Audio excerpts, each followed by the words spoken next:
lah banyak tarihan tabalun, lah banyak raginan berubah. Artinya apa? Para penghulu pun sudah berubah dan sudah mohon maaf, tidak lagi menyadari konstitusi itu harus diwariskan kepada anak kemenakannya, bahwa dia adalah guru bagi kemenakannya, bahwa dia adalah guru bagi masyarakatnya untuk mewariskan aturan-aturan yang diwariskan nenek moyang. Jadi bukan riwayat yang barangkali bagi sebagian orang absurd karena majasnya tidak terjangkau, dianggap tambo itu tidak penting. Pada tambo yang paling penting itu adalah tambo adat, bagaimana bamamak, bakamanakan, bakurong, bakampuang, basapih, babalahan, bakuduang, bakaratan, bagaimana bakaum, basuku, baipa, babisan. Itu semua ada dalam kepala seluruh penghulu yang harus diwariskan. Dr. Saiful Yazan, Tuanku Mangkudun, banyak dikenali sebagai ahli tambo. Jadi, Dokter Tambo. Iya. Tambo itu sebetulnya apa? Tambo itu tuturan nenek moyang atau riwayat lisan dari nenek moyang, kisah masa lalu yang dijadikan pedoman dalam kehidupan masyarakat adat. Nah, kalau di Minangkabau disebut tambo, di beberapa wilayah lain tombo, kalau di Tapanuli tarombo. Nah, asal kata tambo itu dari bahasa Sanskerta tambai. Tambai itu riwayat masa lalu. Terpakailah oleh banyak suku bangsa di Melayu itu kata tombo dan tambo atau tarombo.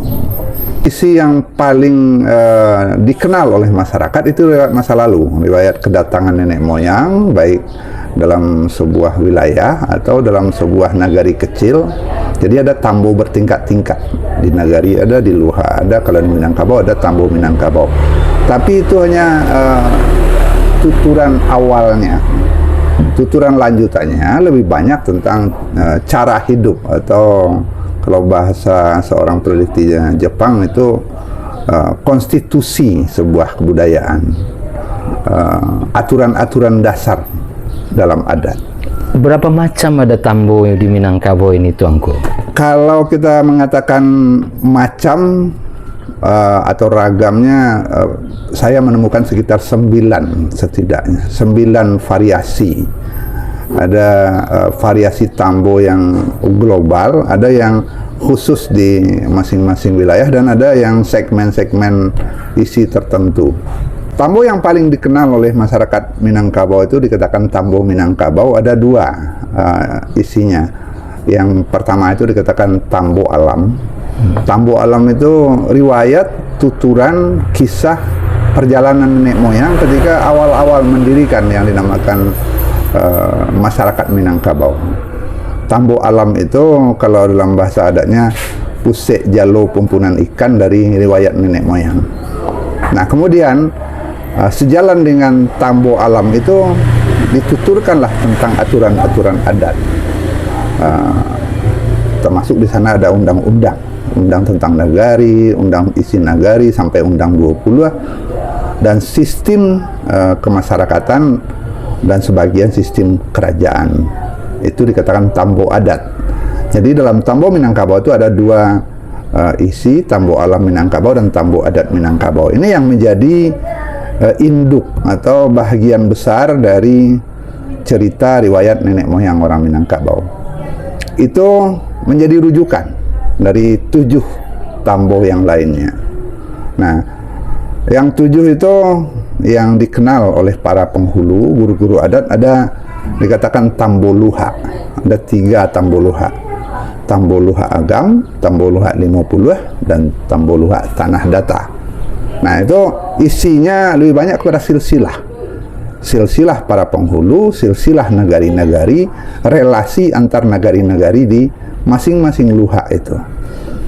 Kemudian tambo luha itu ada apalagi subnya atau bahagiannya yang lebih spesifik untuk tiap-tiap nagari. Tiap-tiap nagari punya tambo pula. Maka tambo nagari itu saya sudah coba mengumpulkan, sudah lebih 160-an yang terkumpul dari 900 lebih nagari sekarang, termasuk nagari yang sudah dimekarkan. Nah, jadi ada tingkatan pusat jalur pembunan ikannya itu Tambo Minangkabau, di bawahnya ada Tambo Luhak yang 3, masing-masing berbeda, kemudian ada Tambo Nagari masing-masing di tiap negari. Nah, semuanya merujuk, ada rujukannya dari Tambo Nagari ke Tambo Luhak, dari Tambo Luhak ke Tambo Alam Minangkabau. Nah, itu satu jalur pertama. Nah, dalam Tambo Nagari itu digambarkanlah kedatangan nenek moyang satu negari dan susunan para penghulu di negari. Kabarnya ada pula Tambo Sile, betul itu? Betul. Jadi Tambo yang jalur yang pertama tadi itu isinya tentang aturan adat, aturan kehidupan, aturan bermasyarakat. Kemudian ada jalur kedua, Tambo kerajaan, ada jalur ketiga, Tambo Sile, dan ada jalur Tambo pengobatan. Tambo Sile itu lebih kepada silsilah riwayat bagaimana sebuah aliran Sile itu berkembang. Nah, biasanya guru-guru tua Sile punya silsilah itu. Silsilah itu kemudian juga mengacu kepada Tambo Alam Minangkabau, karena dalam Tambo Alam itu ada 4 guru besar Sile yang dijadikan rujukan. Kita ingat 4 tokoh yang mendampingi Sri Maharajo Dirajo. Ada Harimau Campo, nah itu Sile Harimau. Kemudian ada Kambiang Hutan, itu Sile Kambiang Hutan. Ada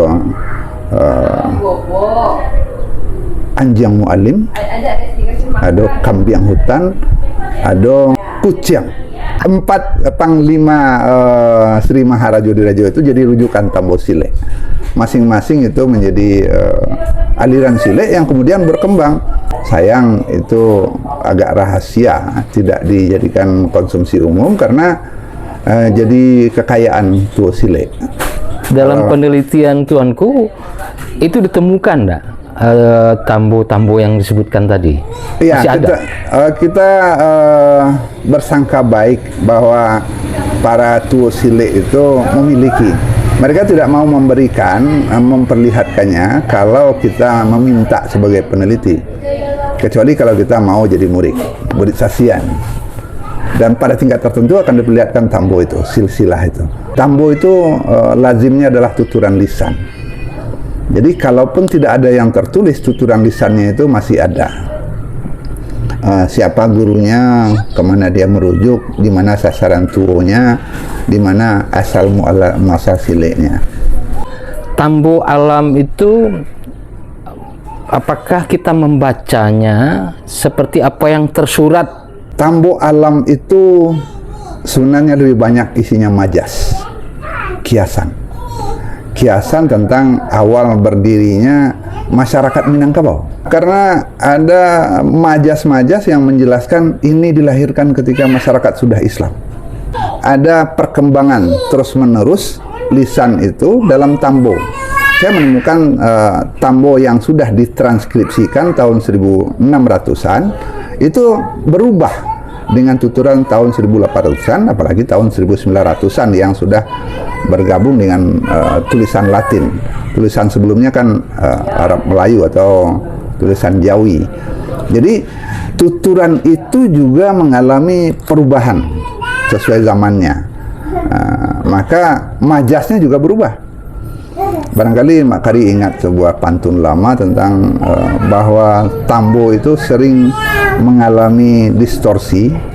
Kemudian dikatakan Bakari sikati mudo, rata Allah basimpayalun, rata sebuah jadi tuah. Kok dibuka si tambo lamo, lah banyak tarikh nan tabalun. Artinya apa? Sudah banyak bahagian-bahagian itu yang tertimbun dan kemudian menjadi kabur di ingatan para guru adat sendiri. Kenapa? Karena pewarisannya tidak lagi masif seperti di awal. Jadi kalau tuturan lisan, ya, lalu dia menjadi tertulis. Sejak kapan dan siapa inisiatornya? Iya. Apa kepentingannya menuliskan itu? Ini ada beberapa versi pendapat Mak Kari. penulisan itu kalau tadi kan ada 4 jalur ya. Untuk Tambo Kerajaan itu ada penulisan oleh tenaga-tenaga di kerajaan, juru tulis kerajaan. Nah, kalau Tambo Silek dan Tambo Pengobatan itu biasanya oleh para murid dituliskan apa yang diucapkan oleh guru.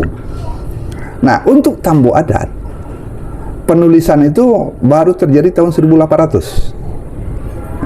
Tuturan itu sudah terjadi mungkin 300-400 tahun sebelumnya, tapi baru dituliskan oleh para penulis di tahun 1812 yang paling tua yang ditemukan itu. Apa alasan itu dituliskan? Saya harus jujur begini, ini permintaan dari para peneliti Eropa, Belanda. Mereka tertarik dengan tuturan di medan adat, di gelanggang adat. Mereka minta juru tulis nagari atau juru tulis di kantor VOC itu untuk menuliskannya. Jadi ada 92 naskah Tambo itu yang ditulis tangan nagari dari tahun 1812 sampai tahun 1894. Sayang sebagiannya masih di Leiden itu. Nah, ada di Perpustakaan Pusat Jakarta 22 lembar, tapi tidak bisa diakses karena sudah lapuk. Yang di Leiden masih bagus. Ada yang sudah di mikrofilmkan, bisa dibuka. Ada yang di Birmingham juga, di perpustakaan di Inggris. Nah, 92 naskah yang ditulis tangan itu sebenarnya adalah tuturan lisan yang dituliskan atas permintaan para peneliti. Nah, para penulisnya umumnya juru tulis di nagari. Informasi dalam Tambo yang saya katakan 92 naskah yang ditemukan itu, Mak Kari, bunyi tuturannya relatif sama. Sudah diteliti oleh Dr. Dammuhuri itu tahun 1982, doktor bahasa di Universitas Indonesia. Katanya semua tuturan yang ditranskripsikan dalam naskah Tambo itu relatif sama, hanya beda 4-5%. Lalu apa gunanya Tambo ini? Ya, Tambo itu warisan tentang cara hidup. Barangkali kita merujuk pendapat salah satu peneliti tentang Tambo itu, Tsuyoshi Kato. Jadi dia guru besar sosiologi di Universitas Kyoto. Katanya apa? Tambo itu bukan impian, Tambo itu bukan khayalan, Tambo itu adalah konstitusi Minangkabau yang sudah terlaksana ratusan tahun, hanya tidak disadari seperti ikan yang tidak menyadari ada air di sekitarnya. Persoalannya membacanya. Contoh, Ya, bagaimana memahami dari titiak palito, dari telong nan batali, dari masa nenek moyang kita, dari puncak Gunung Merapi. Ya. Nah, secara letter like, kalau dari puncak Gunung Merapi tidak mungkin ada kehidupan. Ya. Mana bisa orang hidup Ya. di puncak gunung yang berapi gitu? Ya. Bagaimana memahami, membaca itu? Awal kesepakatan membentuk Nagari Minangkabau itu di lereng Gunung Merapi. Ya, di Laguninan Baselo itulah para tetua awal Minangkabau yang sudah Islam untuk melahirkan Nagari Minangkabau. Tatanan adat itu mereka tuturkan dalam Tambo. Lagundi Nambaselo itu maksudnya Sebuah tempat. sebuah tempat. Sebuah tempat, ada pohon lagundi di sana. Oke. Mereka berunding di sana. Kita akan lahirkan masyarakat baru. Di lereng Gunung Merapi. Iya. Berarti ada 3 luhak di situ. Ya. Luhak Nantuo, tanah datar, ada luhak Agam, Ada luak itu. ada luhak Nambunsu, 50. luhak 50. Iya. Jadi kesepakatannya itu dituturkan secara majas. Disinilah kita melahirkan Minangkabau. Kira-kira begitu. 5 asa titiak palito. Palito itu pelita, gagasan. Di mana gagasan itu muncul? Munculnya di lereng Gunung Merapi itu untuk melahirkan masyarakat Minangkabau. Yang harus dilanjutkan adalah apa kesepakatan pertama mereka. Kesepakatan palito pertamanya itu ada dalam undang tentang nagari. Sah nagari itu kalau nagari itu punya 4 suku. Nagari Bampe suku, Babalai Bamusaji. Nah, di sana terlihat kesepakatan mereka itu untuk membentuk suatu tatanan yang berdasarkan adanya klan, adanya kaum, adanya suku. Nagari bampe suku, babalai bamusaji, balabuah batapian. Yang perlu kita pegang adalah ketika ada pernyataan nagari itu baru sah ketika ada balai, ada masjid. Berarti ini kesepakatan yang dilahirkan setelah zaman masyarakat yang Islam. Jadi kesepakatan palito mereka untuk melahirkan masyarakat Minangkabau itulah yang dikatakan dalam pantun tadi. Di mana tiap palito di balik telong nan matali. Apa telong yang matali itu? Tuturan yang panjang yang bertali-tali tentang masa lalu nenek moyang. Nah, di mana asa nenek itu? Asa itu adalah asal muasal gagasan melahirkan nenek moyang orang Minangkabau dalam bentuk susunan masyarakat adat yang sekarang. Nah, itulah yang ada dalam Tambo Minangkabau. Nah, tuturan pertama tentang undang tentang nagari dilanjutkan dengan undang isi nagari, bagaimana susunan suku-suku, bagaimana susunan pembentukan nagari dari tarata, dusun, koto, nagari, agar pertumbuhan itu gradual dan ada pemerataan. Boleh mendirikan nagari dari tarata, dari dusun, dari koto, tapi kalau ingin jadi nagari harus punya balai, harus punya masjid. Nah, ini jelas sebuah kesepakatan yang lahir di masyarakat yang sudah Islam sebagian besar. Sebagai sumber yang harus jadi landasan dari jadi prinsip berpijak dalam membuat kebijakan-kebijakan, dalam berpikir tentang Minangkabau. Ya. Bagaimana pendapat Tuanku? Ya, saya masih percaya dengan pendapat Susikato bahwa itu sudah terlaksana, bahkan bahwa semua konsep aturan kehidupan itu sudah terlaksana. Bukti yang bisa kita pegang misalnya, saya mohon maaf, saya kenal Mak Kari ini suku Balai Mansiang dari Sanyang Baka, punya induk balahan di Tanah Datar di mana? Di Batu Sangka. Di Batu Sangka. Nah, itu ada dalam Tambo Nagari. Dan Tambo Sanyang Baka itu sebagai bahagian dalam satu nagari dalam Luhak Tanah Datar, ada dalam tuturan Tambo Luhak Tanah Datar. Suku Balai Mansiang ada silsilahnya sampai ke suku Nanampe di awal. Yang pertama Koto, Piliang, Bodi, Caniago. Itu semua ada dalam tuturan Tambo. Hanya Tambo itu dalam bentuk lisan yang ada di kepala guru adat dan para penghulu. Dalam diri Mak Kari sendiri ada Tambo itu. Ketika dikatakan Sanyang Baka, ada dalam Tambo Sanyang Baka, ada Tambo dalam Tambo Luhak. Ketika dikatakan Balai Mansiang, ada dalam Tambo tentang suku-suku. Ada silsilahnya. Artinya dalam diri setiap orang Minangkabau, saya orang Koto di Negari Kurai, dalam diri saya ada situs Tambo. Kemanapun seorang Minangkabau di rantau yang ditanya dua hal itu. Di Makam Puang, apa suku? apa suku? Yang ditanyakan itu sebenarnya landasan konstitusional orang Minangkabau, seperti menanyakan KTP kepada seorang warga Indonesia. Anda orang Minangkabau, apa suku? Apa kampung? Karena itu adalah konstitusi Minangkabau, nagari itu bampe suku. Harus ada suku dalam diri orang itu, barulah dia disahkan sebagai orang Minangkabau. Ada kampung dalam dirinya itu, maka sahlah dia sebagai orang Minangkabau. Walaupun dia lahir di Toronto, Kanada, dia bisa mengurut silsilahnya, ibunya di mana, neneknya di mana, oh kampungnya ternyata di sana. Itulah salah satu bukti Tambo itu masih berjalan dalam diri orang Minangkabau sampai detik ini.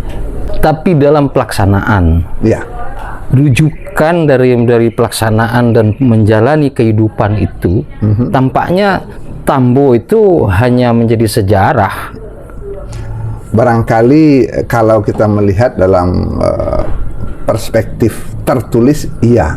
Tapi kalau perspektif kehidupan sehari-hari, orang masih punya mama. Saya punya mama, Mak Kari punya mama. Kemana kan Mak Kari masih memanggil mama? Mama masih ada, maka tatanan Minangkabau itu masih ada. Ba mama, ba kamanakan, ba korong, ba kampuang. Maka ketika ditingkatkan ke atas, mama barajo kemenakan barajo ke mama barajo ke penghulu barajo ke mufakat. Maka ketika masih ada mama, masih ada penghulu tempat bermufakat, konstitusi Minangkabau masih berlangsung di sebuah kaum. Penghulu tagak di pintu adai. Ya. Nah, berarti dia punya tugas berat dan sangat penting dalam keberlanjutan keminangkabauan itu. Pewarisan. Bagaimana kondisinya sekarang? Apakah semua penghulu itu sudah paham bahwa sumber dia itulah Tambo dan dia menjadi contoh dan penjaga keberlanjutan dan keberlangsungan kehidupan keminangkabauan ini? Kita ulang pantun yang tadi bakali sikati mudo tak Allah simpa yalun tak sebuah jadi tua.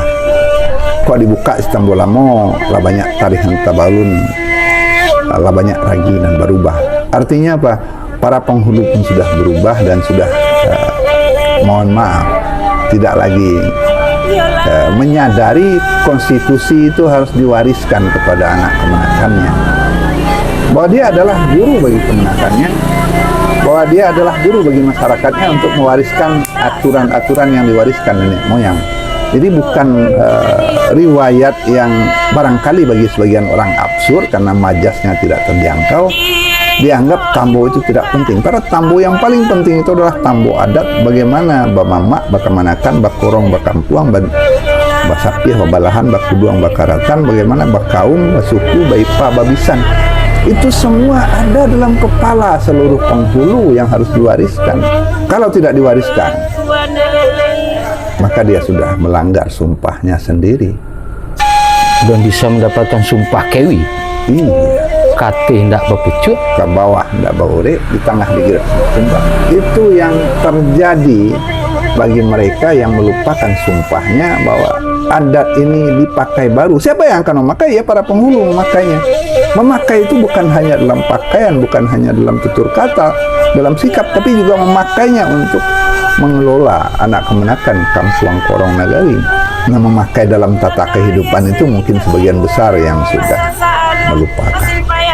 Tambo ada dalam diri setiap orang Minangkabau, Tambo ada dalam setiap kampung di Minangkabau, ada silsilah yang menjelaskan hubungan kekerabatan, bahkan ada relasi antar kampung, relasi antar nagari yang bersaudara. rujukan orang Minangkabau dalam mewariskan itu adalah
Bakarya sikati mono basa salah asin payalun rata sabuah terjadi tua